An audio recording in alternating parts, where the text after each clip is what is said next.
शुरू किया। Hello guys, स्वागत है आप सभी का अमित फिजिक्स कैंपस के इस ऑनलाइन प्लेटफॉर्म में।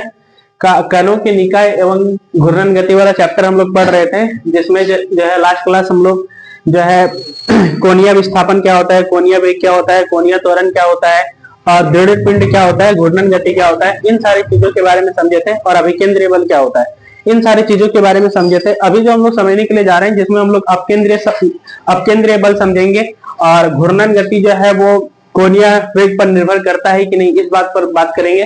फिर हम लोग बात करेंगे सेंटर ऑफ मास, जो बहुत इंपॉर्टेंट है और थोड़ा जो है समझने लायक है, तो उसको हम लोग द्रव्यमान केंद्र के बारे में पढ़ेंगे। फिर हम लोग जड़त्व आघूर्ण के बारे में पढ़ेंगे।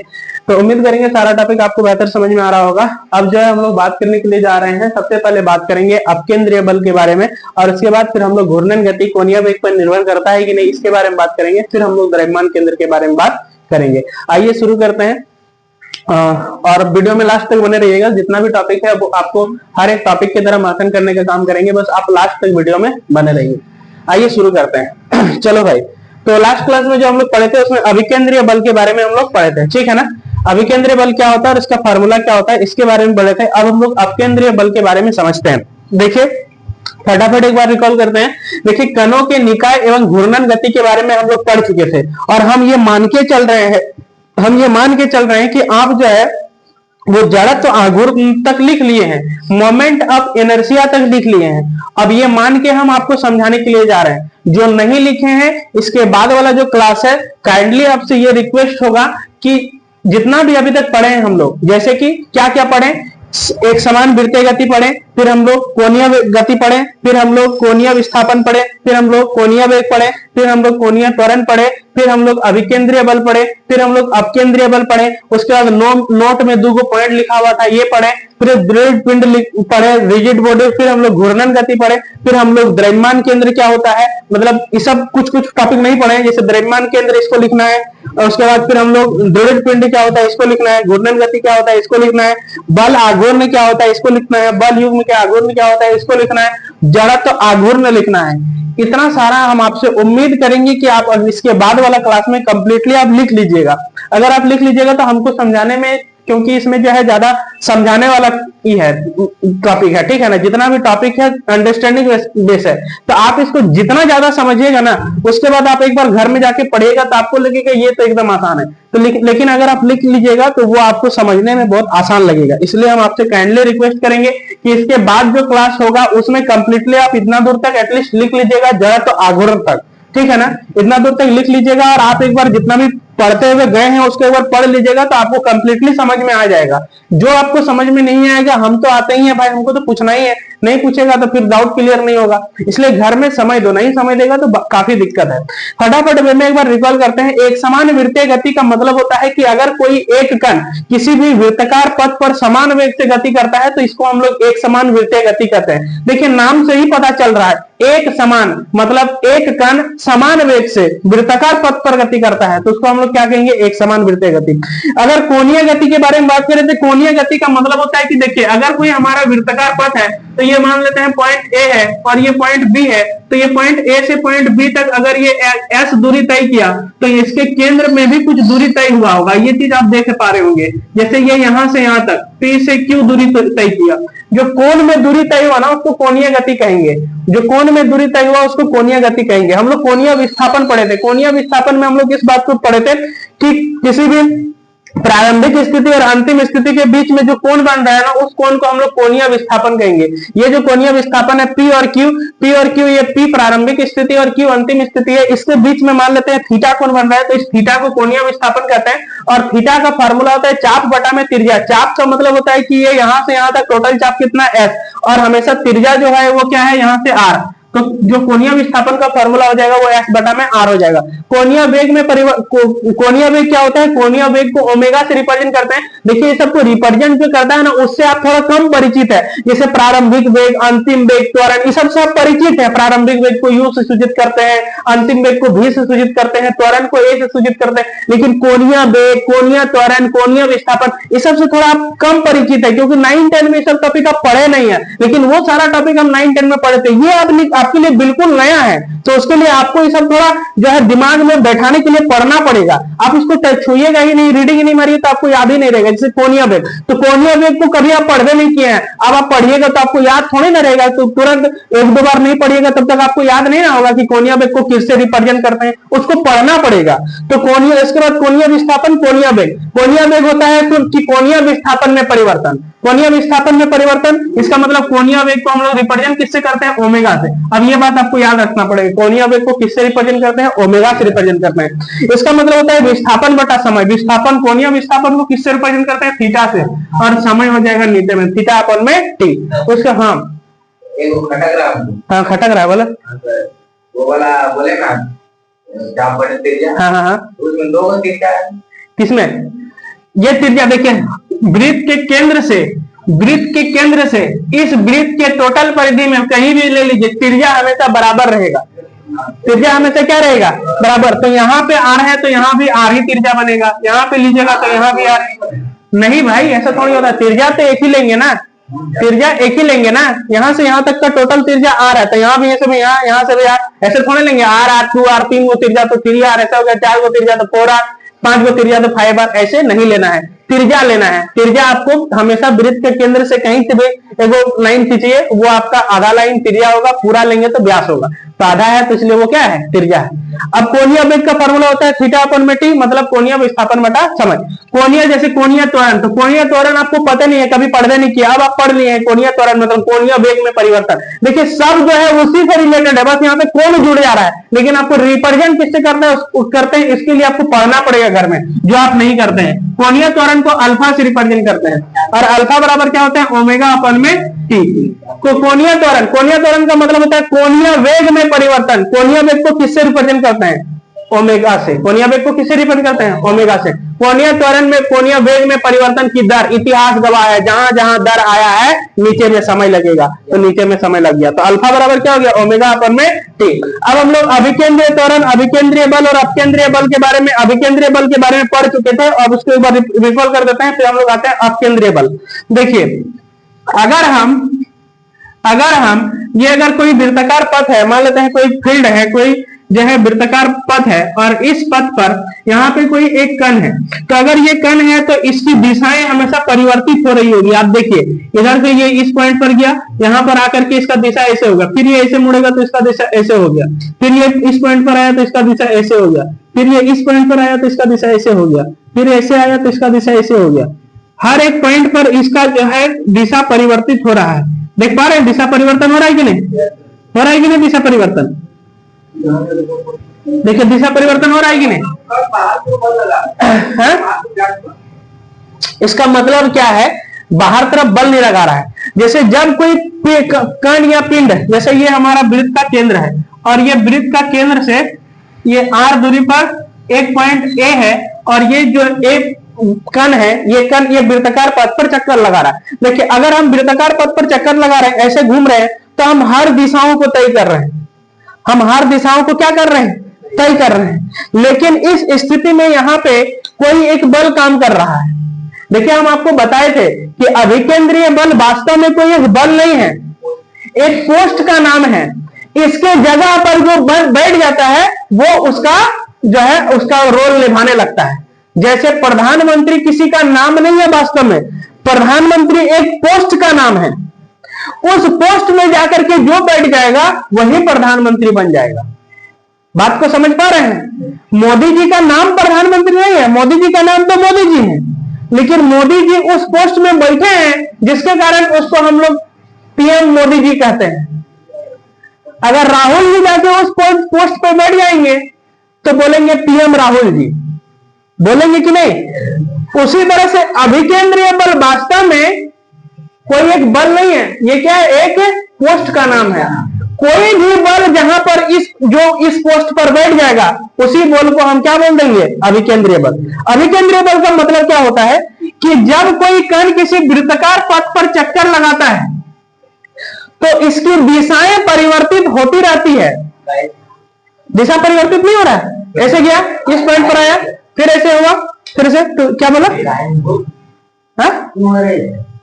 अरे भाई तो घूमेगा तो दिशा परिवर्तन नहीं होगा, अगर घूम रहा है, जैसे हम वृत्ताकार पथ पर चक्कर लगा रहे हैं, इस पॉइंट से चलना शुरू किए, अब हम चले, अभी पूरब आए, फिर आगे पश्चिम, फिर आए उत्तर, फिर आए पश्चिम, फिर आए दक्षिण, फिर आगे पूरब, तो इसी पॉइंट पर आगे, लेकिन दिशा चेंज हुआ कि नहीं?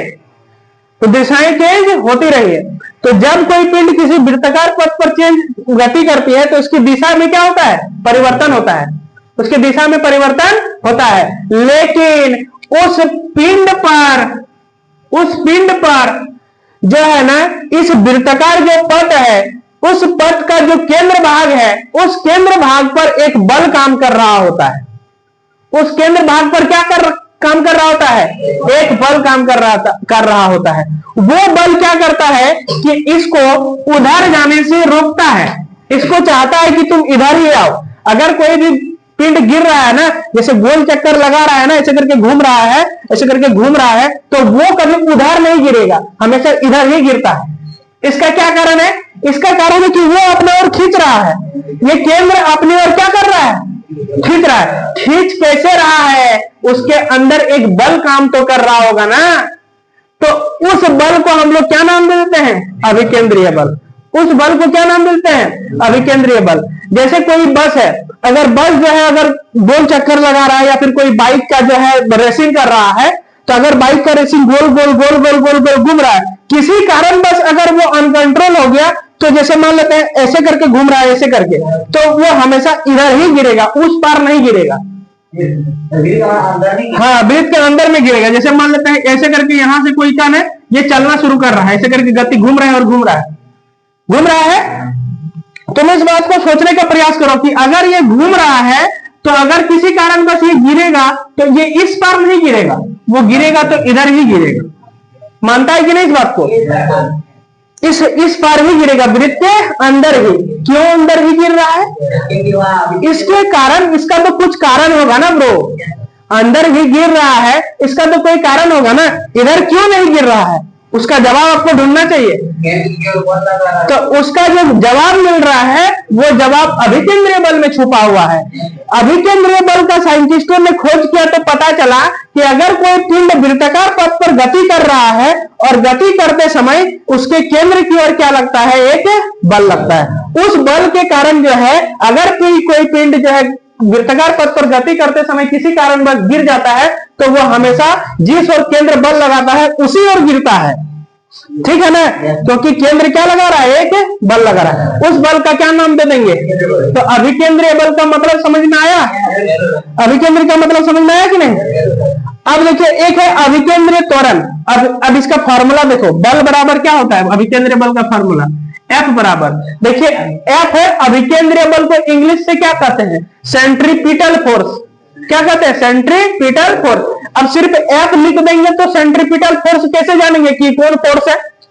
कुछ तो उसको रिप्रेजेंट करने के लिए जुगाड़ चाहिए ना।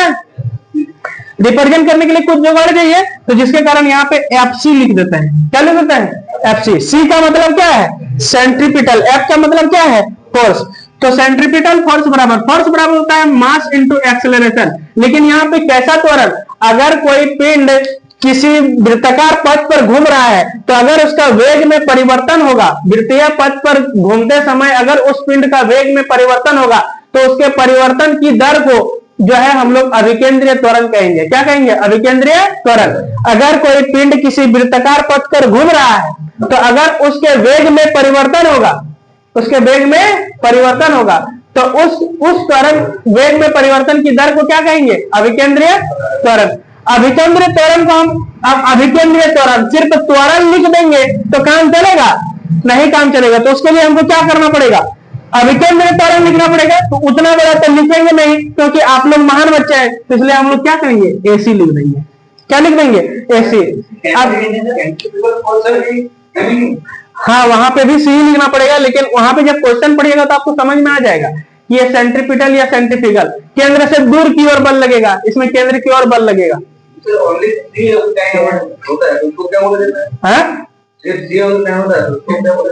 सिर्फ C मतलब होता है कहीं ऐसे RCM लिखा होगा, इसको सेंटर ऑफ मास कहते हैं। RCM लिखा होगा, इसको कहते हैं सेंटर ऑफ मास। अभी उस पर आएंगे। तो AC क्या हो गया? अभिकेंद्रीय त्वरण। ऐसी क्या होगा? अभिकेंद्रीय त्वरण। अब देखिए AC बराबर फॉर्मूला क्या होगा सर? AC बराबर फॉर्मूला होगा, देखिए 21 पद पर गति कर रहा है वृत्ताकार पर, तो इस जिस वेग से यहाँ पे इस वृत्ताकार पथ पर गति करेंगे ना, उसका वर्ग करेंगे। क्या करेंगे? उसका वर्ग करेंगे। और बटा में ये केंद्र की ओर एक बल लगा रहा होगा, तो यहां से यहां तक कि जितना बड़ा बल होगा ये किस पर निर्भर करेगा? ये निर्भर किसका करेगा? त्रिज्या पर। तो ये AC बराबर क्या हो जाएगा? V² बटा R। AC बराबर क्या होगा? V² बटा R। अब देखिए FC बराबर हो गया M इंटू AC की जगह क्या लिखेंगे? V² बटा R। AC की जगह क्या लिख देंगे? V² बटा R। तो FC बराबर क्या होगा? FC बराबर होगा MV² बटा में R। MV² बटा में R। यहाँ पे और एक फार्मूला हम लिख सकते हैं। क्या फार्मूला लिख सकते हैं? देखिए यहाँ पे इस वेग से गति कर रहा है, तो वेग को तो हम लोग रेखीय वेग कहते हैं ना, वेग को क्या कहते हैं? लेकिन अगर कोण में देखें तो कोणीय वेग में भी तो परिवर्तन हो सकता है, ठीक है ना। तो उस स्थिति में जो सेंट्रीफ्यूगल फोर्स का फार्मूला हो जाएगा mR⍵²। क्या हो जाएगा? mR⍵²। अब देखो दो को फार्मूला है, सेंट्रीपिटल फोर्स का दो फार्मूला है, एक FC = mv² बटा R और एक FC = mR⍵²। अब अलग अलग जगह इसका अलग अलग यूज होता है। ये न्यूमेरिकल सवाल जब बनाएंगे तब आपको समझ में आ जाएगा कि mv² बटा R का भी यूज होगा और mR⍵² का भी यूज होगा। बात समझा? जब न्यूमेरिकल क्वेश्चन बताएंगे तब आपको समझ में आ जाएगा कि mv² बटा R का यूज होगा और mR⍵² का यूज होता है, ठीक है। तो ये हम लोग समझे क्या? अभिकेंद्रीय बल के बारे में। अभिकेंद्रीय बल का एग्जांपल जैसे मान लेते हैं कि कोई मौत का कुआं में कोई घूम रहा है, तो ये किसके कारण घूम पा रहा है? अभिकेंद्रीय बल के। जैसे मौत का कुआं में घूम रहा है तो वो उधर नहीं घूमेगा, हमेशा वो केंद्र की ओर ही घूमेगा। जैसे कोई जो है कोई गोल चक्कर है, उसमें कोई बाइक घुमा रहा है या फिर कोई कार घुमा रहा है, तो उस पर जो है कार जब घूम रहा है या फिर कोई आदमी जो है वृत्ताकार पथ पर चक्कर लगा रहा है, तो वृत्ताकार पथ पर चक्कर लगा पा रहा है किस कारण? क्योंकि उसका केंद्र की ओर क्या लग रहा है? एक बल लग रहा है। केंद्र की ओर क्या बल लग रहा है? एक बल लग रहा है। तो उसको हम लोग क्या कहेंगे? अभिकेंद्रीय बल कह देंगे, ठीक है। हाँ भाई पूछो क्या दिक्कत है? तो फिर बात कहीं कर रहा है यार। हाँ हाँ हाँ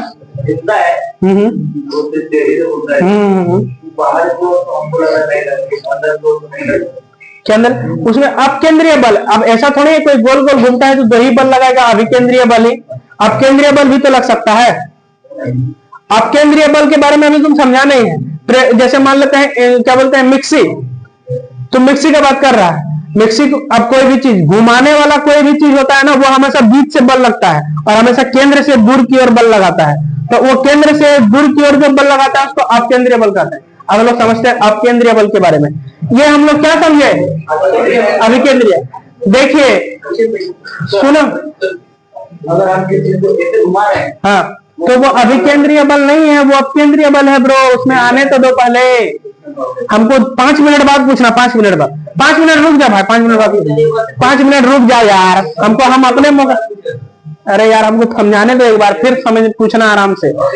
अभिकेंद्रीय बल का मतलब हमको समझ में आ गया कि अगर कोई पिंड वृत्ताकार पथ पर घूम रहा है तो केंद्र की ओर बल लगता है। देखिए अगर किसी वृत्ताकार पथ पर कोई घूम रहा है तो उस पर दो बल काम करता है, या तो एक अभिकेंद्रीय बल काम करेगा या तो एक अपकेंद्रीय बल काम करेगा। अभिकेंद्रीय बल में केंद्र की ओर काम करेगा। अभिकेंद्रीय बल किस ओर काम करेगा? केंद्र की ओर। लेकिन वो जो चक्कर लगाएगा ना, वो केंद्र से दूर की ओर, केंद्र से दूर में चक्कर लगाएगा। जैसे मान लेते हैं ये हमारा वृत्त का केंद्र है, वृत्त का केंद्र है कि नहीं? इससे r दूरी पर एक कण है, इससे r दूरी पर क्या है? एक कण है। इससे r दूरी पर एक कण है और ये चक्कर लगा रहा है, तो ये कण पर जो बल लगाएगा वो केंद्र इस पर बल लगाएगा। ध्यान से सुनो, ये केंद्र क्या करेगा? इस पर बल लगाएगा। लेकिन ऐसा भी तो हो सकता है सर कि कोई भी पिंड केंद्र से घूम रहा है, कोई भी पिंड यहीं से घूमना शुरू कर रहा है। ऐसा भी तो हो सकता है कि एक वृत्ताकार मार्ग है, यहीं से कोई पिंड घूमना शुरू कर रहा है, यहीं से कोई पिंड क्या कर रहा है? घूमना शुरू कर रहा है। उस स्थिति में क्या होगा सर?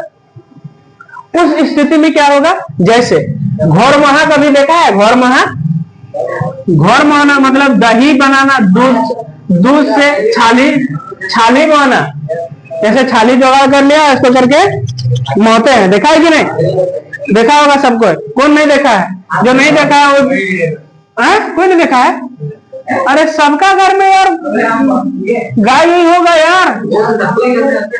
हाँ जी, अच्छा सातू मोहते हैं, कौन नहीं देखा? हाँ, गाय नहीं करते थे ऐसे, ऐसे करते देखा है ना भाई? हम ही कर रहे हैं। देखो इसमें हम मान लेते हैं सातू मोह रहे हैं, सातू। अभी हम क्या मोह रहे हैं? सातू। और ध्यान दे रहे। हाँ चलो ध्यान दो। मान लेते हैं कि इसमें, अरे ध्यान दो ना यार, ध्यान दो, पहले समझो। मान लेते हैं, ध्यान दो इसमें, मान लेते हैं इसमें सातू और पानी भरल है। क्या इसमें? सातू और पानी भरल है। ये खतरा इंसान है, रविन नाम का एक खतरा इंसान है। रविन नाम का एक, ये अम्बेडकर साहब जैसा दिख रहा है। रविन नाम का एक क्या है? खतरा लड़का है। अब ये इस डंडी पर, ये एक डंडी हाथ से पकड़ा हुआ है, ये इसका हाथ है। ये क्या है? इसका हाथ है, इसका लंगड़ा हाथ, ये इसका हाथ है। यहां से वो डंडी लगाए हुए हैं और ये हमारा जो है मोहने वाला था। क्या है ये? ऐसे करके घुमा रहे होंगे, ठीक है ना? अब देखिए, ये जो हम यहाँ पे घुमा रहे हैं, जिस पॉइंट पर घुमा रहे हैं वो हमारा क्या है? वृत्त का केंद्र है। क्या हमारा वृत्त का केंद्र है? मान लेते हैं कि ये एक गोलाकार डेक्ची है, यहाँ पे कुछ रखा हुआ है। अब इस पॉइंट से हम इसको ऐसे करके घुमा रहे हैं। इस पॉइंट से क्या कर रहे हैं हम? ध्यान दे, इधर ध्यान देंगे। इस पॉइंट से हम क्या कर रहे हैं? ये जो मान लेते हैं ये कोई चक्की है, ठीक है? क्या ये वाला कोई चक्की है, और इसको हम हाथ से क्या कर रहे हैं? ये हमारा कोई चक्की है, यहाँ पे कोई इंसान है, ये कोई इंसान है, और इस चीज को घुमाने का काम कर रहा है। ध्यान दे इधर, तुम उधर कॉपी में ध्यान दे रहा है। इसको क्या कर रहे हैं? घुमाने का काम कर रहे हैं। भैया इसमें कहां पे घुमा रहे हैं? वृत्त का केंद्र में। कहां पे घुमा रहे हैं इसको? इस पॉइंट पर घुमा रहे हैं ना, तो इस पॉइंट को क्या कहते हैं? वृत्त का केंद्र कहते हैं। ऐसा कर सकता है, लेकिन ज्यादा उचित कहां होगा घुमाना? केंद्र पर। अगर हमको छाली को अलग, मतलब जितना मक्खन है उसको अलग करना है, हमको उसको दूर हटाना है, तो बीचे में लगाना पड़ेगा। अगर जहां मन तहां लगाएंगे तो छाली सब एक धर का होगा, मक्खन सब जो है वो एक धर का होगा, साइड साइड में आएगा। अगर बीच में घुमाएगा तभी ना मक्खन साइड साइड में आएगा। अगर जहां मन तहां ऐसे करके घुमाएगा तो अरे बुढ़ाओ, दिमाग लगाओ कि इसमें आएगा, तुम्हारा मक्खन मिलेगा, तुमको सब मिल जाएगा। तो तुम फिर घी करने के लिए मोह रहा है ना? किस लिए मोह रहा है? इतना बुद्धू नहीं है यार, यादव जी होकर इतना बुद्धि नहीं लगा पा रहा। मान लेते हम घी बना रहे हैं, ठीक है ना? तो इसके लिए हमको क्या करना पड़ेगा? बीच में बल लगा रहे हैं, तो हम बल कहां पर लगा रहे हैं? केंद्र पर बल लगा रहे हैं। तो जब कोई वृत्ताकार पथ पर या फिर जब कोई वृत्ताकार पिंड पर वृत्त के केंद्र में बल लगता है, वृत्त के केंद्र की ओर, वृत्त के केंद्र की ओर उसको क्या लगाया जाता है? तो उसके दूर, वृत्त के केंद्र पर कोई भी काम करता है तो केंद्र से दूर में एक बल काम कर रहा होता है। केंद्र पर तो हम इसको घुमाते हैं, लेकिन जो वो काम करता है वो केंद्र से कहां पे? दूर में, केंद्र से दूर में। जैसे मिक्सर जो है वो एक ऐसे करके रहता है और उसके चारों ओर वो घुमाता है, ऐसे करके उसको घुमाता है कि नहीं? तो वो केंद्र से बल चारों ओर लगा रहा है। तो केंद्र से दूर में जो बल लगाता है उसको क्या कहते हैं? अपकेंद्रीय बल। उसको क्या कहते हैं? केंद्र से दूर में जो बल लगता है उसको क्या कहते हैं? अपकेंद्रीय बल। लेकिन घुमाते कहां से हैं? केंद्र से। लेकिन बल किससे लगता है? केंद्र से दूर की ओर, केंद्र से बाहर की ओर, केंद्र से बाहर की ओर। घुमाते कहां से हैं? लेकिन बल किधर लगता है? केंद्र से दूर की ओर, केंद्र से बाहर की ओर, केंद्र से बाहर की ओर। तो जब किसी पिंड पर केंद्र से बाहर की ओर बल लगता है तो उसको कहते हैं अपकेंद्रीय बल। उसको क्या कहते हैं? अपकेंद्रीय बल। जैसे घोर मोहना, जैसे सत्तू मोहना, जैसे क्या बोलते हैं, दही से लस्सी मोहना, ठीक है ना? और बहुत सारा उदाहरण हो सकता है। जैसे पंखा का घूमना, वो भी जो है हम बोल सकते हैं, हालांकि वो घूर्णन गति है, लेकिन बल कैसा लग रहा है? केंद्र से दूर की ओर बल लगा रहा है। समझे कि नहीं? अभी केंद्र बहुत उदाहरण है। जो चक्कर लगा रहा है पिंड पर, कोई बहुत सारा पिंड चक्कर लगा सकता है। वृत्त से दूर की ओर बहुत सारा चक्कर लगा सकता है, बहुत सारा कण चक्कर लगा रहा है। एक ही उदाहरण, जैसे कोहली चक्कर लगा रहा है तो कोहली का किधर, जैसे कोई बस चक्कर लगा रहा है, मान लेते हैं कोई गाड़ी चक्कर लगा रहा है, तो बहुत सारा उदाहरण, लेकिन कॉन्सेप्ट उसका एक ही है कि यहां से घूम रहा है तो केंद्र की ओर बल लगा रहा है। अब तुम अलग अलग चीज पर एग्जांपल ले सकता है? हाँ,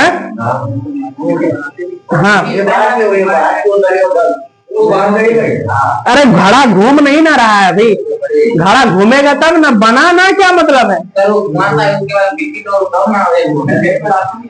हम नहीं देखे, मतलब कोई भी चीज घूम रहा है। हाँ। जैसे जैसे मान लेते तुम्हें सोचना, जैसे किसी भी चीज कैसे करके पीसना, किसी भी चीज को पीस रहा है तो वो बल लगता है हमेशा केंद्र से, लेकिन बल केंद्र से, मतलब जो काम शुरू होता है वो कहां से, केंद्र से शुरू होता है, लेकिन बल लगता है केंद्र से दूर की ओर, केंद्र से दूर की ओर। शुरू उसका मेन पॉइंट होता है केंद्र, लेकिन बल कहां से लगता है, केंद्र से दूर की ओर लगता है, केंद्र से दूर की ओर। तो आप उसका मतलब होता है अपकेंद्रीय बल। अभिकेंद्रीय बल में केंद्र की ओर लगता है और अपकेंद्रीय बल में केंद्र से दूर की ओर लगता है, ये अंतर है। अब आपको समझ में आना चाहिए कि अभिकेंद्रीय और अपकेंद्रीय बल में अंतर क्या है। अभिकेंद्रीय बल मतलब होता है कि अगर कोई पिंड वृत्ताकार पथ पर चक्कर लगा रहा है तो उसके केंद्र की ओर बल लगता है, तो उसको अभिकेंद्रीय बल कहते हैं। और अपकेंद्रीय बल का मतलब होता है कि अगर कोई वस्तु केंद्र से घूम रहा है तो उसका बल लगेगा केंद्र से दूर की ओर। उसका बल कहां घूमेगा, उसका बल किधर रहेगा, केंद्र से दूर की ओर। क्या अंदर बाहर कर रहे हैं मतलब? हाँ, ये इस पॉइंट पर यहां से साइकिल चलाना शुरू कर रहा है, यहां साइकिल चलाना शुरू कर रहा है ना, तो यहां से साइकिल ये घूम रहा है ऐसे करके, तो ये अभिकेंद्रीय बल है, अभिकेंद्रीय बल होगा ना यहाँ पे। गजब हाल है यार। इस यहां से कोई घूम रहा है यहाँ से, तो इसके चारों ओर इधर चक्कर किस कारण से लगा रहा है, अपकेंद्रीय बल।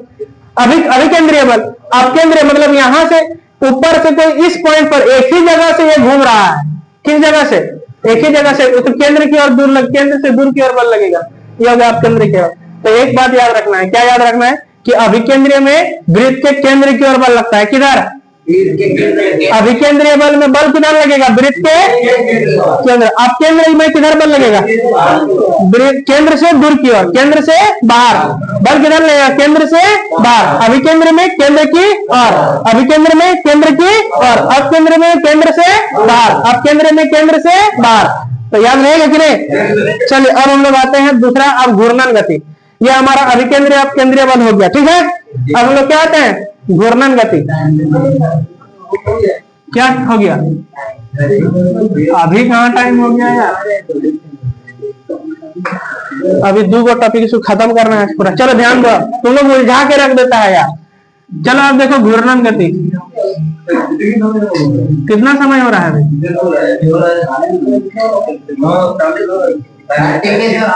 रुको यार, अभी तुम लोग डिस्टर्ब कर देता है। ध्यान से बैठो, मन लगा के, अच्छा से बैठो ना। तू कैसे बैठा है, ट्यूशन पढ़ने आया ना, यहाँ घर है, चौक सब्जी बेच रहा है। ध्यान दो, मान लेते हैं कि ये कोई पंखा है, ध्यान दो ना जी, ध्यान दो ना, कितना बोलेंगे यार। मान लेते हैं ये कोई पंखा है, ये पंखा जो है वो वृत्ताकार पथ पर घूम रहा है, ठीक है। ये क्या कर रहा है, वृत्ताकार पथ पर घूम रहा है। मान लेते हैं ये जो पंखा है ना, ये 2 कणों से मिलकर के बना है, एक कण ए हो गया और एक कण बी हो गया। हालांकि ये असंख्य कणों से मिलकर के बना होता है, लेकिन मान लेते हैं कि ये कण, ये जो पंखा, ये कितने कणों से मिलकर के बना है, 2 कणों से मिलकर के बना है। अब मान लेते हैं कि अब जब ये 2 कणों से मिलकर बना है तो ये एक कण है, ये दूसरा कण है, ठीक है। कण ए जो है वो एक बार चक्कर लगाने में ये कितना डिग्री का कोण बनाया, 360 डिग्री। और कण बी जो है वो एक बार चक्कर लगाने में ये भी कितना डिग्री का कोण बनाया, दोनों कितना डिग्री का कोण बनाया। चाहे कण ए हो, कण ए के लिए, कण ए के लिए कोणीय वेग, कण ए के लिए कोणीय वेग, और यहाँ पे लिखेंगे कण बी के लिए कोणीय वेग, कण बी के लिए कोणीय वेग। ध्यान से देखिए, नहीं तो समझ में नहीं आएगा। कोणीय वेग को किससे रिप्रेजेंट करते हैं, ओमेगा से। कण ए के लिए इसलिए इसको मान लेते हैं ये ओमेगा 1 है, क्या है ओमेगा 1, क्या है ओमेगा ए भी दे सकते हैं, ओमेगा 1 भी दे सकते हैं। ओमेगा ए लिखो, ये क्या है कण ए के लिए कोणीय वेग है तो ओमेगा ए लिखें, क्या लिखें ओमेगा ए। ओमेगा ए जो है, ओमेगा मतलब होता है कोणीय वेग, और कोणीय वेग का फार्मूला क्या होता है थीटा बटा टी। थीटा मतलब कितना डिग्री का कोण बनाया, थीटा मतलब कितना कितना डिग्री का कोण बनाया। 360 डिग्री को कितना रेडियन लिख सकते हैं, हाँ 360 डिग्री को अगर प्रीवियस क्लास में समझाए थे, किसी को याद नहीं है, 360 डिग्री को 2 पाई रेडियन, 360 डिग्री को 2 pi radian, pi radian 180 degree को पाई रेडियन, 180 डिग्री को पाई रेडियन, 90 डिग्री को पाई बाई 2 रेडियन। सब चीज याद होना चाहिए यार। 360 डिग्री का मतलब कितना 2 पाई, 360 डिग्री का मतलब 2 पाई। देखिए कण ए कितना डिग्री का कोण बनाया 360 डिग्री, ध्यान दो ना जी, ध्यान दो। और देखिए दोनों एक साथ घूम रहा है, तो मान लेते हैं इसको पूरा घूमने में टी समय लगा, पूरा घूमने कितना समय लगा टी, तो ओमेगा ए बराबर क्या होगा 2 पाई अपन में टी। ओमेगा ए बराबर क्या होगा 2 पाई अपन में टी। और कण बी के लिए कोणीय वेग देखो, कण बी के लिए कोणीय वेग देखिए, कण बी जो है वो एक बार चक्कर लगाया तो कितना डिग्री कोण बनाया 360 डिग्री। और देखिए दोनों पंखा अगर साथ में घूम रहा है तो असंख्य कण क्यों ना हो, सब एक साथ घूम रहा है तो समान समय में घूमेगा, घूमेगा कि नहीं। तो इसको भी तो टी समय आ रहा है, इसको भी तो टी समय लग रहा है। इसका मतलब हम क्या समझ रहे हैं कि ओमेगा ए ओमेगा बी के क्या होगा, ये बहुत बड़ा चीज है जी, इसका कॉन्सेप्ट समझो। इसका मतलब ये हुआ कि अगर कोई पिंड घूर्णन गति कर रहा है तो घूर्णन गति में उसका कोणीय वेग जो है वो निर्भर नहीं करता है। चाहे कोई भी पिंड घूर्णन गति कर रहा हो तो उसका कोणीय वेग आपस में क्या होता है बराबर होता है, उसका कोणीय वेग क्या होता है बराबर होता है। तो घूर्णन गति में कोणीय वेग क्या होता है आपस में बराबर होता है, घूर्णन गति में कोणीय वेग क्या होता है आपस में। अब आते हैं रेखीय वेगमान, किसमें आते हैं रेखीय वेगमान। अब देखो रेखीय वेग v बराबर क्या लिखते हैं, v बराबर लिखते हैं आर ओमेगा, लिखते हैं कि नहीं जी, v बराबर आर ओमेगा। अब प्रीवियस क्लास में हम ये भी रिलेशन भी बताए थे, v बराबर क्या होता है आर ओमेगा। अब देखिए कण ए के लिए हम लोग रेखीय वेग लिखते हैं, कण ए के लिए रेखीय वेग, कण ए के लिए क्या लिखते हैं रेखीय वेग। देखो ध्यान दो, यहां से यहां तक की टोटल त्रिज्या क्या है r1 मान लेते हैं, इस यहां से यहां तक की वृत्त की त्रिज्या क्या है r1 है, और मान लेते हैं कण भी ये वाला है, तो यहां से यहां तक की त्रिज्या क्या है r2 है। तो देखिए है, अरे यार कण ए मान लेते हैं ये कण है, तो यहां से यहां तक की जो दूरी करते हैं वो क्या करते हैं वृत्त की त्रिज्या होता है ना। तो केंद्र से बिंदु ए की वृत्त की त्रिज्या क्या होगा r1 होगा। अब देखिए दो अलग अलग वृत्त है, एक वृत्त ए है और एक वृत्त बी है, दो गो वृत्त है तो दो गो वृत्त में दो गो त्रिज्या होगा ना, अलग अलग त्रिज्या होगा ना, दो गो वृत्त है तो अलग अलग त्रिज्या होगा कि नहीं। तो एक वृत्त है जो ए जिसका त्रिज्या क्या है r1 है, एक दूसरा वृत्त है जिसका त्रिज्या क्या है r2, तो दोनों की त्रिज्या अलग अलग है कि नहीं। अब देखिए कण ए के लिए रेखीय वेग को हम क्या लिखेंगे va लिखेंगे, क्या लिखेंगे va। कण ए के लिए रेखीय वेग क्या लिखेंगे va। अब कण ए के लिए जो वेग है तो वेग बराबर क्या होता है आर ओमेगा, वेग बराबर क्या होता है आर ओमेगा। अब आर कण ए के लिए आर की जगह त्रिज्या, त्रिज्या कितना है कण ए के लिए r1 त्रिज्या है, त्रिज्या कितना है, और ओमेगा ए क्या है इसका कोणीय वेग, ओमेगा ए क्या है, ओमेगा ए इसका क्या है कोणीय वेग। अब कोण बी के लिए हम लोग आते हैं बीबी के लिए रेखीय वेग, बीबी के लिए लिखते हैं कोण बी के लिए, किसके लिए बीबी के लिए। बी के लिए अगर त्रिज्या देखे आर ओमेगा, r2 के यहाँ पे आर की जगह क्या लिखेंगे r2, और ओमेगा की जगह क्या लिखेंगे ओमेगा बी, ओमेगा बी। लेकिन ओमेगा ए और ओमेगा बी आपस में बराबर है, मतलब ओमेगा ए की जगह ओमेगा बी लिख सकते हैं, ओमेगा बी की जगह ओमेगा ए लिख सकते हैं, लेकिन r1 और r2 तो आपस में बराबर नहीं है। R1 R2 आपस में बराबर है क्या? जब दो अलग अलग, यहाँ पे R1 है, यहाँ पे R2 है, तो सॉल्व करने पर अलग अलग वैल्यू आएगा कि नहीं आएगा? आएगा कि नहीं? जब आएगा बाबू, तो इस स्थिति में हम बोल सकते हैं कि घूर्णन गति में रेखीय वेग आपस में बराबर होता है? नहीं हो सकता है। कोणीय वेग आपस में क्या होता है? बराबर होता है, लेकिन रेखीय वेग आपस में बराबर, ये कॉन्सेप्ट है सही मायने में। समझा कि नहीं? घूर्णन गति में कोणीय वेग आपस में क्या होता है, लेकिन रेखीय वेग आपस में बराबर। यहां से हम प्रूव करके दिखा दिए। प्रूव करके दिखाएं कि नहीं कि ओमेगा ए और ओमेगा बी क्या आपस में बराबर है, लेकिन वी ए और वी आपस में बराबर नहीं है, क्योंकि R1 और R2 अलग अलग है। R1 और R2 क्या है? अलग अलग है, जिसके कारण रेखीय वेग क्या है? अलग अलग आया, लेकिन ओमेगा और ओमेगा बी क्या है? आपस में सेम आया। तो इस स्थिति में हम इस चीज को समझ सकते हैं कि घूर्णन गति में कोणीय वेग आपस में बराबर होते हैं। घूर्णन गति में कोणीय वेग आपस में क्या होता है? बराबर होता है, लेकिन रेखीय वेग अलग अलग होता है। ठीक है, ये बात समझ में आया कि नहीं? अब जब कोई पिंड किसी अक्ष के परिध चारों ओर घूमता है तो उसको हम लोग घूर्णन गति कहते हैं। क्या कहते हैं? घूर्णन गति। जब कोई पिंड किसी अक्ष के चारों ओर, जैसे ये मेरा अक्ष है, इसके चारों ओर घूमना शुरू कर दिया, और बहुत सारा पार्टिकल्स अगर घूम रहा है तो वो भी क्या? हाँ, त्रिज्या के लिए। त्रिज्या अलग अलग है, बहुत खतरा है ये चीज। ये अलग अलग त्रिज्या है। क्या है इसका? अलग अलग त्रिज्या है, जिसके कारण ये क्या है? बराबर नहीं है। बात समझा कि नहीं? अब देखो, जैसे मान लेते हैं ये अक्ष है, अब इसके अक्ष के परिध कोई चारों ओर घूम रहा है, तो जो भी घूम रहा है पिंड, उसको हम लोग क्या कहेंगे? घूर्णन गति। जैसे पंखा का घूमना क्या है? घूर्णन गति। एक बार रस्सी ले लो और चारों ओर घुमाओ, घूर्णन गति। ठीक है ना?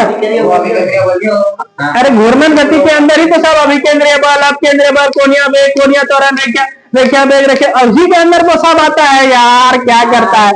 घूर्णन गति के अंदर ही तो सब आता है। अरे भाई वाह, तो अभिकेंद्रीय बल होगा, कोणीय वेग होगा, कोणीय विस्थापन होगा, कोणीय त्वरण, सब तो होगा। ऐसा क्या चीज होगा जो नहीं होगा? सब होगा। तो हम लोग अगर घूर्णन गति कर कोई पिंड कर रहा है तो उसमें सब होगा, कोणीय वेग, कोणीय त्वरण, कोणीय विस्थापन, अभिकेंद्रीय बल, उसमें क्या काम करेगा? सब काम करेगा। समझे कि नहीं? तो अगर कोई भी चीज जो है, जैसे पंखा घूमना, रस्सी से किसी को बांध के चारों ओर घुमाना, इसको पकड़ के चूल्हा धोर के और चारों ओर घुमा देना, तो सब क्या है? तो उसे फुटबॉल को ऐसे करके घुमाना से घुमा पाएगा? तो इससे क्या बात करता है जी? चलिए, तो ये हमारा हो गया घूर्णन गति। अब आते हैं द्रव्यमान केंद्र के बारे में। अब हम लोग क्या आते हैं? द्रव्यमान केंद्र के बारे में, सेंटर ऑफ मास। तो सेंटर ऑफ मास समझो, क्या समझो? सेंटर ऑफ मास, द्रव्यमान केंद्र के बारे में समझो। हम लोग घूर्णन गति उसको समझ में आया कि नहीं सब? अब जाके घर में कॉपी को पलटना। अब जाके तुम लोग क्या करेगा? सब समझ में आ गया सर। अब 3 दिन बाद देखेगा, भूल रे की बोले सब भूल गेली, याद छोड़ देते। अब देखो द्रव्यमान केंद्र को समझो जी। मान लेते हैं कि ये हमारे एक कॉपी है। इस कॉपी का कुछ ना कुछ द्रव्यमान होगा। इस कॉपी का क्या? कुछ ना कुछ द्रव्यमान होगा। और ये बहुत सारे कणों से मिलकर के बना है। मान लेते हैं असंख्य कणों से मिलकर के बना है ये कॉपी। लेकिन हमको समझाने के लिए यहाँ पे बाबू कोई नहीं जा रही है, तुम्हारी वाली अपना गांव में है। इधर देखो ना यार, इधर घूम के देखो ना, तुम्हारी वाली तुम्हारे गांव में है, यहाँ पे बेकार वेट कर रहा है। सारा ताक रहा है बाहर में। वाह क्या सुंदरता है, तब से ताक रहा है बाहर में है। इधर इसको ध्यान नहीं है, आराम से ऐसे कर लिए है, ऐसे करके। वाह क्या सुंदरता है, गजब हाल है यार। इधर घूमो, पूरा पूरा रोटेट हो जाओ, पूरा रोटेट हो जाओ।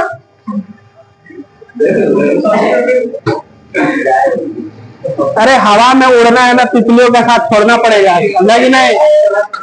चलो ध्यान दे दो, चलो ध्यान दो। जैसे कि मान लेते हैं ये कॉपी है, ठीक है? ये कॉपी असंख्य कणों से मिलकर के बना है, लेकिन हम मान के चल रहे हैं कि ये कॉपी 5 कण से मिलकर के बना है। कितना कण? अब 5 कण का कोई द्रव्यमान होगा, ये 5 कणों का कुछ ना कुछ द्रव्यमान होगा। 5 कण मान लेते हैं, ये हम एक जहां अपना हाथ रख रहे हैं वहां पे 5 कण है। मान लेते हैं ये एक कण है, ये दूसरा कण है, ये तीसरा कण है, ये चौथा कण है, ये 5वां कण है। 5 कण के माध्यम से इस कॉपी पर ये जितना भी द्रव्यमान है उसको हम लोग क्या कर रहे हैं? इस 5 कणों पर बल लगा रहे हैं, 5 कणों पर क्या कर रहे हैं, एक जगह पर बल लगा। लेकिन हम क्या करते हैं, ये 5 कणों का बल अगर किसी एक जगह पर लगा देते हैं तो क्या ये बल केंद्रित रह पाता है, क्या ये इस तरह से रुकेगा? देखो देखो दिखाते हैं, जैसे ये 5 है, लगाए कि नहीं। अब इस 5 कणों का जितना भी द्रव्यमान है, इस द्रव्यमान को किसी एक पॉइंट पर लगाते हैं। क्या करते हैं, किसी एक पॉइंट पर लगाते हैं। ये जो 5 कणों का द्रव्यमान है उसको क्या करते हैं, किसी एक पॉइंट पर लगाते हैं। ध्यान दो, ये 5 हम 5 अंगुली है, 5 अंगुली को किसी एक पॉइंट पर लगा दिए। देखना, ध्यान से देखना, रुका रुका कि नहीं, रुका कि नहीं। मतलब इसका संपूर्ण द्रव्यमान अभी कहां पर समाहित है, केंद्र पर। इसका संपूर्ण द्रव्यमान कहां पे समाहित है, केंद्र पर। अब द्रव्यमान केंद्र इसी को कहते हैं, ध्यान दो, इसी को क्या कहते हैं, ध्यान से समझो। एगो कण से मिलकर के बना है, एगो कण से मिलकर बना है, बूढ़ा खाली बाती आएगा। एगो कण से मिलकर बना है, केगो कण से मिलकर के बना है, तो कितना, इसका 5 कण से मिलकर बना है, तो 5 अंगुली का द्रव्यमान लगाएंगे ना ये भाई। बात को समझो यार, क्या ऐसा नहीं होगा। इसका संपूर्ण द्रव्यमान, हाँ द्रव्यमान केंद्र है, वो जो बिंदु है वो इसका द्रव्यमान केंद्र है। अब देखो, ध्यान दो, ध्यान दो। मान लेते हैं कि किसी पिंड का, कोई पिंड जो है वो 2 कणों से मिलकर के बना है या 5 कणों से मिलकर के बना है। अगर उन सभी कणों का द्रव्यमान, उन सभी कणों का द्रव्यमान केंद्र में समाहित हो जाता है, कहां पर समाहित हो जाता है, केंद्र पर। कहां पे हो जाता है, उसका संपूर्ण द्रव्यमान कहां पे समाहित हो जाता है, केंद्र पर। तो जब किसी पिंड का संपूर्ण द्रव्यमान उसके केंद्र पर समाहित हो जाता है तो उसका नाम दे देते हैं द्रव्यमान केंद्र। उसका नाम ब्यूटीफुल नाम, क्या नाम है, द्रव्यमान केंद्र। उसको कहते हैं सेंटर ऑफ मास। ध्यान दो, फिर से एक बार समझो। मान लेते हैं, 4-5 मान लेते हैं कि ये 2 ही कण से बना है, एक कण नहीं बना है, क्योंकि संभव एक कण अगर बोलेंगे तो इसको मेरे तरफ आएगा ये, तो पूरा तो एक ही हो जाएगा। ये कॉपी मान लेते हैं हम 5 कण समझाने के लिए। हालांकि तो ये असंख्य कणों से मिलकर के बना है, हालांकि ये असंख्य कणों से मिलकर के बना है, इसका हम अनुमान भी नहीं ले सकते हैं। लेकिन हम आपको समझाने के लिए ये एग्जांपल लिए कि मान लेते हैं कि ये कॉपी 5 कण से मिलकर के बना है। कितना कण से, ध्यान, उसको काहे डिस्टर्ब कर रहा है बेचारा, अपना बाल तब से कर रहा है, लहरा रहा है तब से अपना बाल। वाह, मेरा कहीं खराब तो नहीं होगा ना, रास्ता में देखेगी तो गुस्सा आ जाएगी। उससे अच्छा कि हम अभी अपना सुधार ले। बहुत चालाक यार, तुम तब से इसको बिगाड़ रहा है, गजब हाल है यार। ध्यान दो, जैसे जैसे ये हमारा कॉपी है, हम मान लिए कि ये कॉपी 5 कणों से मिलकर के बना है, लेकिन हालांकि ये कॉपी तो असंख्य कणों से मिलकर के बना है। हम आपको समझाने के लिए, आपके सुविधा अनुसार हम माने कि ये कॉपी कितना कणों से मिलकर के बना है। अगर ये 5 कणों का द्रव्यमान, जो 5 कण हम माने हैं, अगर उन 5 कणों का द्रव्यमान किसी एक पॉइंट पर समाहित हो जाता है तो उस पॉइंट को हम लोग द्रव्यमान केंद्र कहेंगे। उस पॉइंट को क्या कहेंगे, द्रव्यमान केंद्र कहेंगे। उस पॉइंट को क्या कहेंगे, द्रव्यमान केंद्र।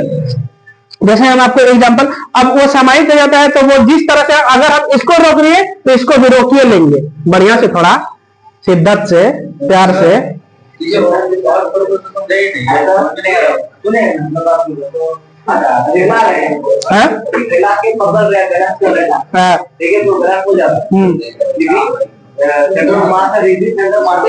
किसको, हाँ वो उसका वो सेंटर ऑफ मास, हम वो बोल रहे हैं कि सेंटर ऑफ मास कब होगा, जब उसका संपूर्ण द्रव्यमान उसके केंद्र पर समाहित है। अगर नहीं है तो वो सेंटर ऑफ मास नहीं होगा, वो उसका सेंटर ऑफ मास नहीं होगा। अगर उसका संपूर्ण द्रव्यमान केंद्र में समाहित नहीं हो पा रहा है, मतलब वो सेंटर ऑफ मास नहीं होगा। सिंपल बात है भाई। सिंपल बात है। हाँ बोलिए यादव जी, अब आपको क्या समझ में नहीं आ रहा? हाँ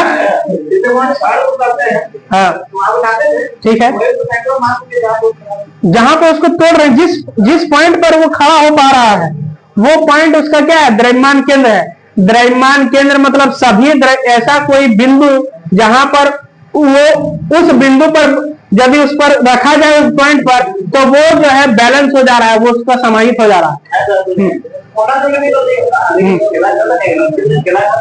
क्या बोला भाई? हाँ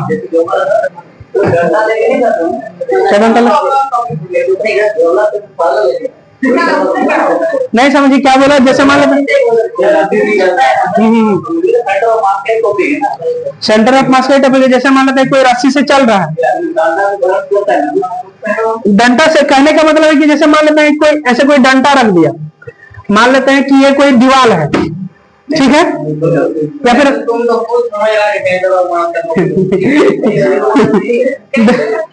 सुनो मेरा बात सुनो ना, जैसे मान लेते हैं ये कोई दीवार है, ये दीवार है, अब इसका बीच में वो डंडा लिख दिए, यहां से कोई इंसान चलना शुरू कर रहा है इस पॉइंट से, ठीक है। अब तुम बोल रहे कि सर वो चल पा रहा है, या फिर यहाँ पे रुक जा रहा है तो वो चल पा रहा है, तो यहाँ पे अगर रुक रहा है तो ये कैसे रुक पा रहा है? क्योंकि ये जितना भी कण है सब कणों का द्रव्यमान केंद्र कहाँ पे है? वहां पे समाहित है, जिसके कारण वो रुक पा रहा है। अगर नहीं रुक पा रहा है मतलब वो उसका द्रव्यमान केंद्र नहीं है। अगर वहां पे नहीं रुक पा रहा है तो दैट मीन्स वो पॉइंट नहीं है उसका द्रव्यमान केंद्र, किसी दूसरा पॉइंट पर होगा, समझा कि नहीं? अब देखो इसका फॉर्मूला क्या होता है। तो द्रव्यमान केंद्र का मतलब समझ में आया? किसी पिंड का संपूर्ण द्रव्यमान उसके केंद्र पर समाहित होता है तो उसको क्या कहते हैं? द्रव्यमान केंद्र। अगर किसी पिंड का संपूर्ण द्रव्यमान उसके केंद्र पर समाहित होता है तो उसको क्या कहते हैं? द्रव्यमान केंद्र। यदि किसी पिंड का संपूर्ण द्रव्यमान कहां पर समाहित होता है? केंद्र पर, तो उसका द्रव्यमान वो उसका क्या कहलाएगा? उसका द्रव्यमान केंद्र कहलाएगा। बात समझा? चलो ध्यान दो, इसका फार्मूला क्या होता है, इसका ध्यान दो जी, इधर ध्यान दो, बड़ी चक्कर पकड़ कर रहा है खाली तब से, खाली इधर उधर फोन, इतना मन मारेंगे रे बुढ़ाऊ, फोन काहे खोल के रखा है?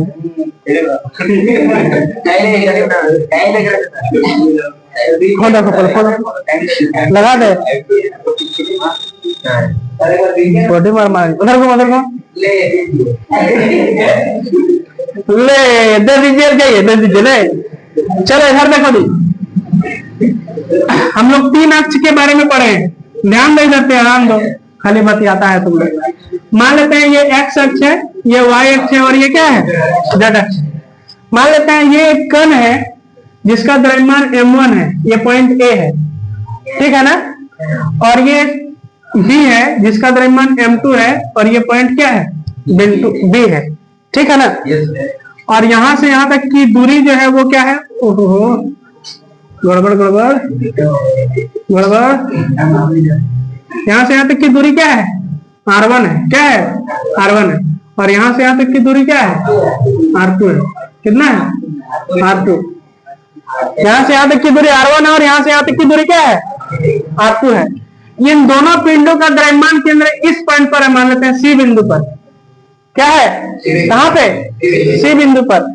एक पॉइंट ए है, एक कण ए है जिसका द्रव्यमान m1 है, एक कण बी है जिसका द्रव्यमान क्या है? m2 है, और इन दोनों बिंदु का द्रव्यमान केंद्र बिंदु सी पर है।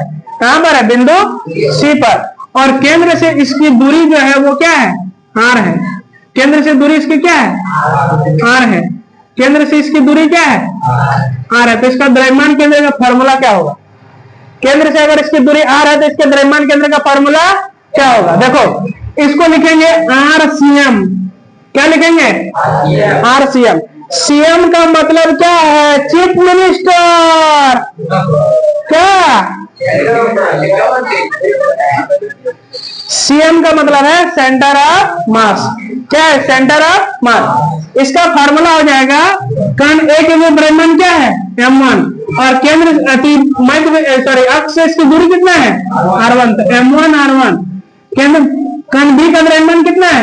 m2, और इसके केंद्र से दूरी कितना हो जाएगा? r2, और बटा में हो जाएगा m1 प्लस m2। दोनों द्रव्यमानों को क्या कर देंगे? जोड़ देंगे। तो ये हो गया सेंटर ऑफ मास का फार्मूला। किसका फार्मूला हो गया? सेंटर ऑफ मास का। ऐसा भी हो सकता है ना सर कि सर इसका सेंटर ऑफ मास केवल एक्स अक्ष में हो, कहां पर हो?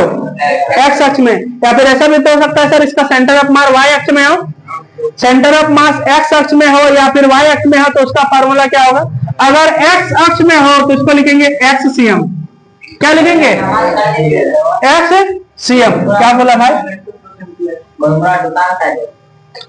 अरे यार इस फार्मूला कहां से आया? इस कॉपी में लिखा, इस फार्मूला सेंटर ऑफ मास का फार्मूला है। हाँ लेकिन वो होता है M1 R1 मतलब दिखा देते हैं। क्या प्रूव्ड करके दिखाएगा तो 1.5 पेज का बनेगा, कोई फायदा नहीं है बना के। हाँ।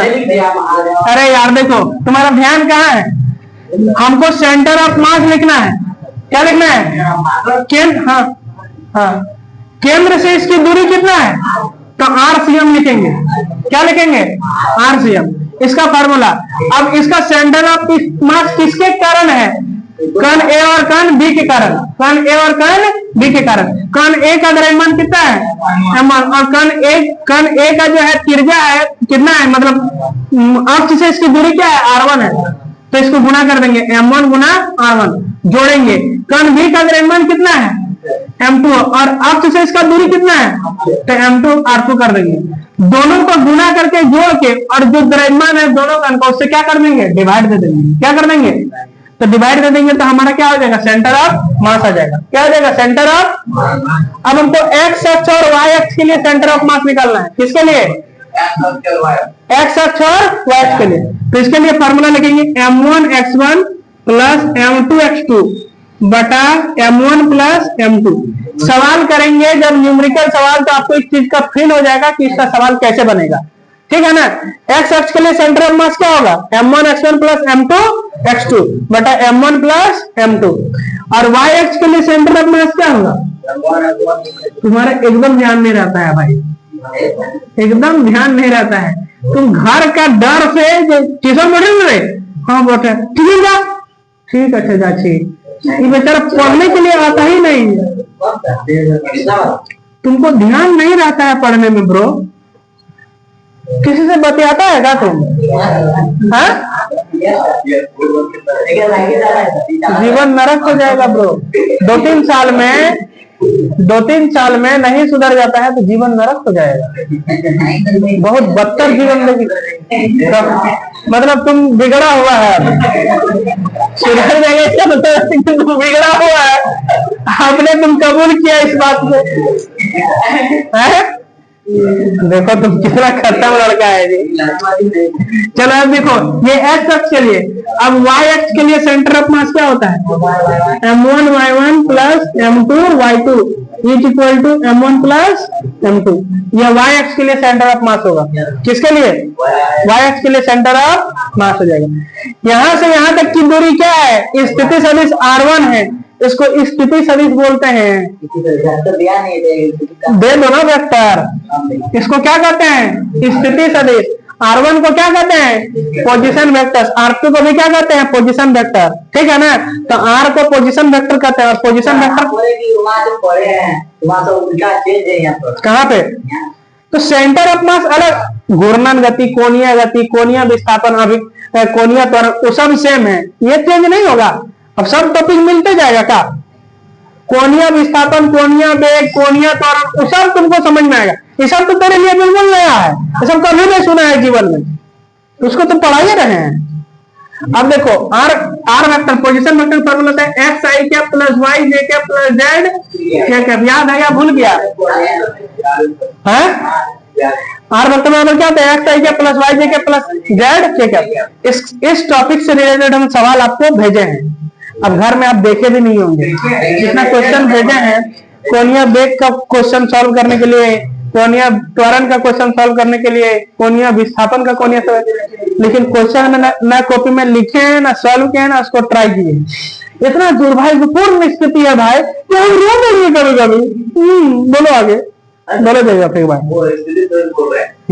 परिणामी सदिश नहीं बोल सकते। क्या परिणामी सदिश, परिणामी सदिश? भाई दूरी है ये। परिणामी सदिश मतलब रिजल्टेंट हो गया, मतलब दोनों को जोड़ के जो वैल्यू आएगा वो उसका रिजल्टेंट है।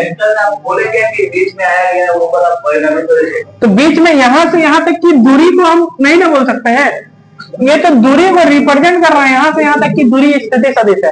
कब होगा परिणामी सदिश? मान लेते हैं ये कण ए है और ये कण बी है। इस कण का द्रव्यमान ये ऐसे गति कर गया, ऐसे ये कण सी है, तो कण सी का परिणामी सदिश क्या होगा? तो कण सी का परिणामी सदिश होगा a square plus b square plus 2ab cos theta.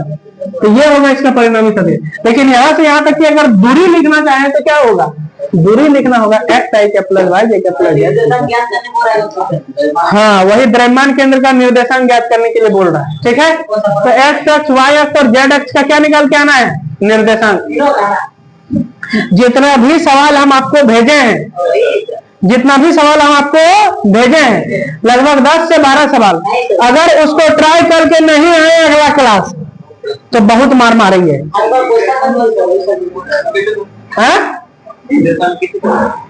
ये तो फॉर्मूला है रे भाई, फॉर्मूला में बैठा देना है, सॉल्व कर देना है।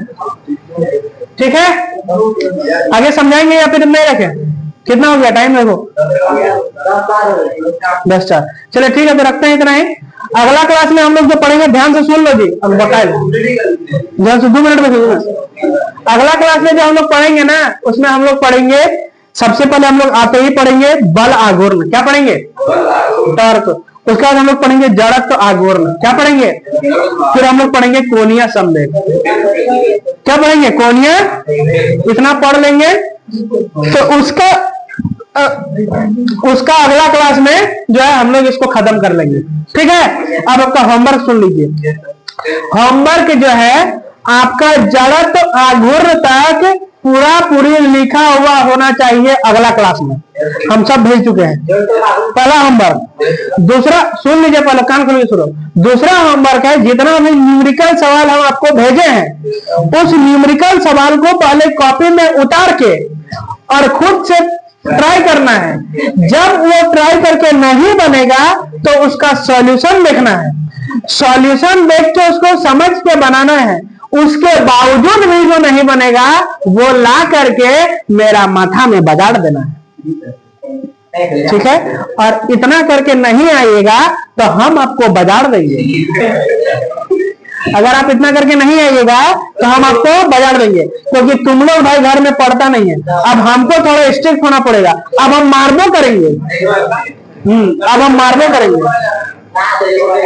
ठीक है, तब हम मारते भी हैं, हम बहुत गंदा मारते हैं। 9-10 के बच्चे को रुला देते हैं, इतना मारते हैं। तो इसलिए हम मारते भी हैं, इसलिए संभल के रहो। ठीक है, चलिए मिलते हैं फिर अगला क्लास में। तब तक के लिए जय हिंद, वंदे मातरम, धन्यवाद।